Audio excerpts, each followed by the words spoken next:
70 lên bến. Sạn cắt này cắt cây cải rồi. Nó kéo lên trước các bạn.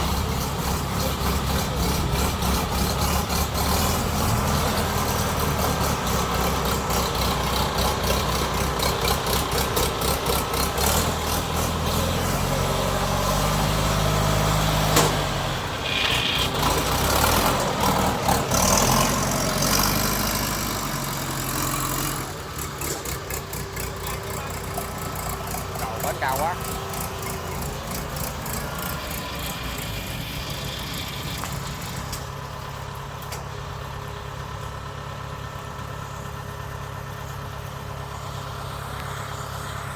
Bến cao lắm rồi.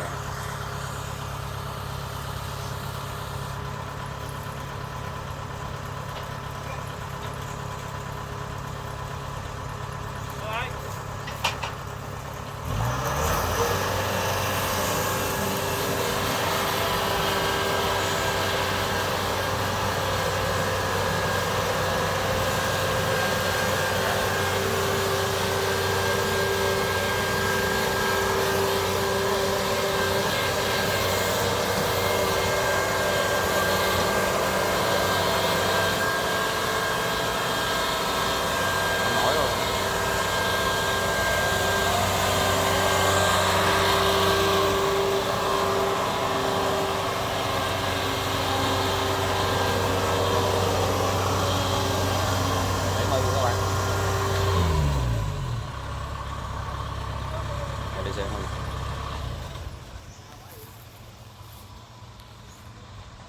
Vở cầu về chẹt. Chào các bạn, nghe đây là con DC70 thì cho thị xã Tây Phú rồi chú, huyện Hội Sơn ha, xã Tây Phú, huyện Hội Sơn, tỉnh An Giang. Đang xả vạc các bạn ơi.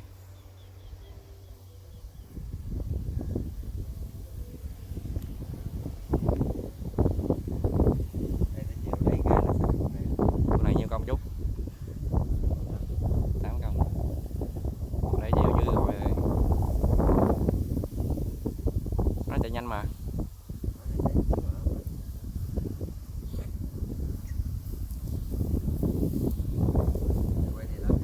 Này con quay con đăng YouTube. Muốn ai cũng coi nữa lên YouTube coi. Vô miền Tây Máy kênh con. Nó hiện cái máy lên. Quá xa.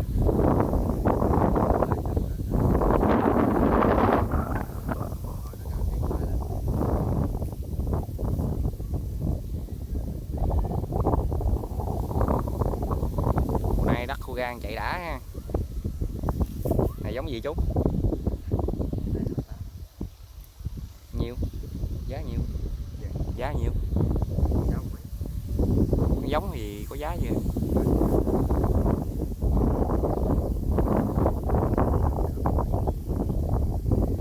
Này là nó vô định ngày mình cắt ha, chứ không phải mình định ha.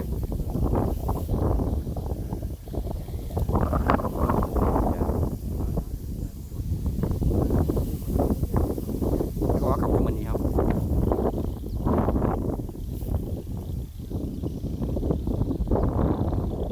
Quá dài, khuôn dài.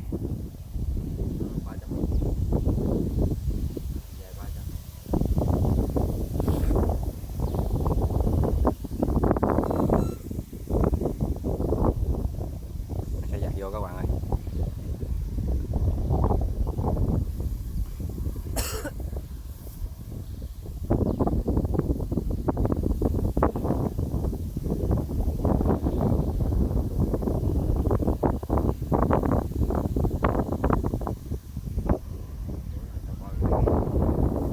Lúa này trúng nè, bông liệt liệt luôn.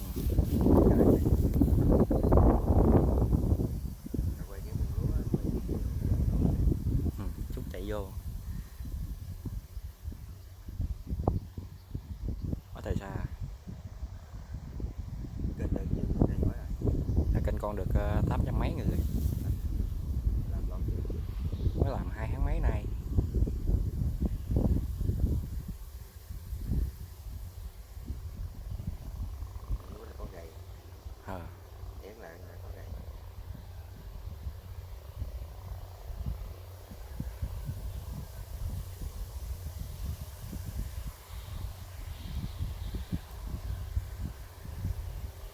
này trúng nha các bạn. Đây, bông liệt liệt luôn các bạn ơi. Bởi vì mấy sáng đủ chú rồi, quay từ phía sáng. Bông liệt luôn. Đó các bạn thấy bông chưa? Quay ngược lên nó hơi thiếu sáng một chút.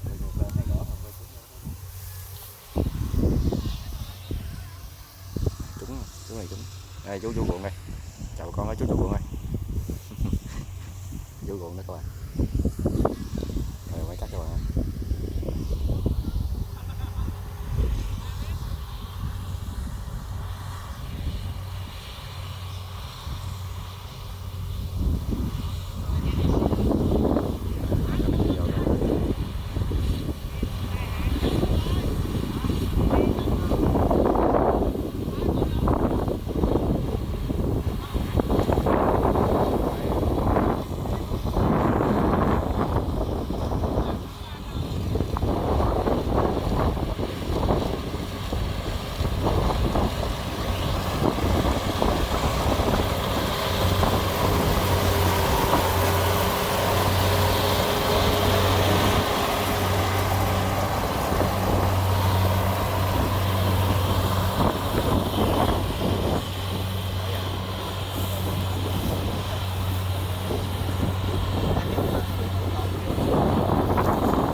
Này là nó gom đốt cho đều hả chú?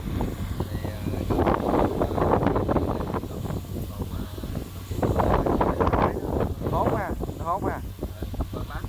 Bán con này công nhiêu? Mấy người hốt mua ha, mấy người xe hốt ha, có giá gì? Cái này có kêu cắt sát cái còn gì không? Có kêu cắt sát cái đó không?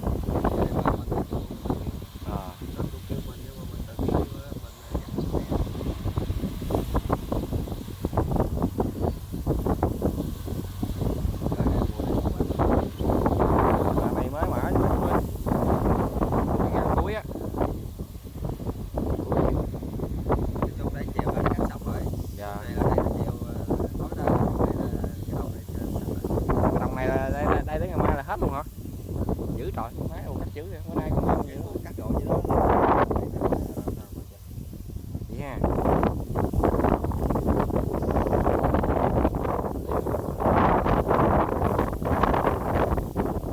Mùa nay khô ráo dễ làm ăn nè. Mấy mùa trước mưa gió ba đồng này đúng không? Họ làm con đi quay bên kênh ba dầu bên cái thợ lúc rồi.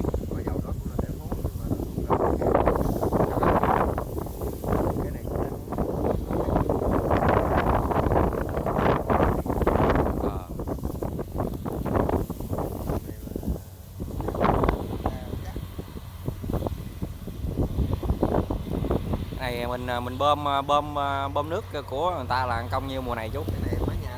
Rồi tính vụ 3 không tính hả? Tầm đen hay tầm cắt?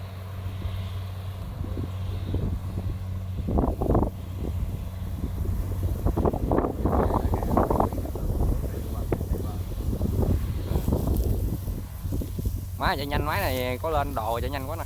Cái máy này có lên đồ chạy nhanh nè. Ừ. Là như không có chạy đồ ghiên đó, như lên cho nó chạy nhanh chút á. Này 70 mà. 70 con tài xế con biết con. Cái này có lên rồi.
qua năm nay nước đâu ấy đâu mà trình một gió vậy đâu, phải không? Ừ. Có đồng Kiên Giang, đồng ấy vuông tôm đâu có xài nhiều. Quay ở dưới Kiên Giang có chiếc 70 rồi nào nó gắn 2.5 chạy, gắn hộp số của Giang Ma nữa, chạy như quỷ vậy.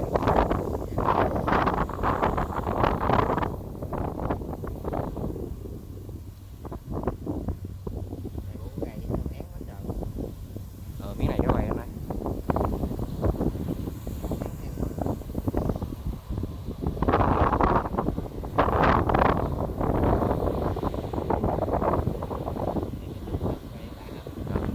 Đồng này không có đâu, vô đồng trong đồ mới có.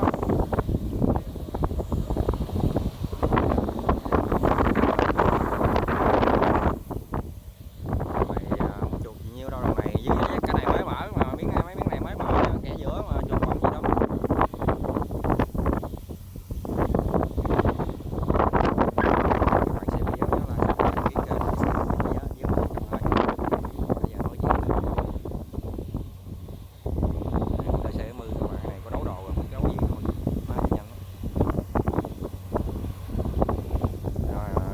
Lên ga gì các bạn